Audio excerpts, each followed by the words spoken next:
મોરબીથી સમાચાર હળવદમાં વેપારીનો આત્મહત્યાનો પ્રયાસ હળવદમાં વેપારીએ માથામાં ગોળી મારીને આત્મહત્યાનો પ્રયાસ કર્યો પોતાની જ રિવોલ્વરથી લમણે ગોળી મારીને આત્મહત્યાનો પ્રયત્ન કર્યો વેપારીને ગંભીર હાલતમાં અમદાવાદ હોસ્પિટલ ખસેડાયા છે ભવાની ગ્રુપના વેપારી બકાભાઈ ઠક્કરે આત્મહત્યા કેમ કરી તેને લઈને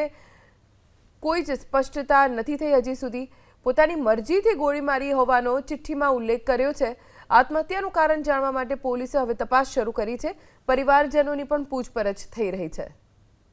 વધુ જાણકારી અમારા સંવાદદાતા પાર્થ રાડિયા પાસેથી પ્રાપ્ત કરીશું પાર્થ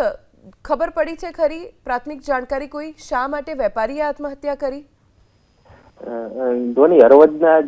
ભવાની ગ્રુપના જે વેપારી છે બકાભાઈ ઠક્કર તેમના દ્વારા આપઘાતનો જે પ્રયાસ છે તે કરવામાં આવ્યો છે અને પોતાના તે ઘરે હોય દરમિયાન રિવોલ્વરથી લમણે ગોળી મારી અને આપઘાતનો પ્રયાસ કરવામાં આવ્યો હતો ઘટનાની જાણ થતા પરિવારજનો એકઠા થયા હતા અને તેમને સારવાર માટે હોસ્પિટલ ખસેડવામાં આવ્યા હતા અને હાલ તેઓ અમદાવાદ સારવાર લઈ રહ્યા છે ઘટનાની જાણ થતા હળવદ પોલીસની ટીમ પણ તેમના ઘરે દોડી ગઈ હતી અને તપાસ ચલાવવામાં આવી હતી તો સાથે સાથે પોલીસને એક ચિઠ્ઠી પણ મળી આવી હતી અને ચિઠ્ઠીમાં તેવો ઉલ્લેખ કરવામાં આવ્યો છે કે તેને પોતાની મરજીથી આ જે આપઘાતનો જે પ્રયાસ છે તે કરવામાં આવ્યું હોવાનું જાણવા મળ્યું છે અને આ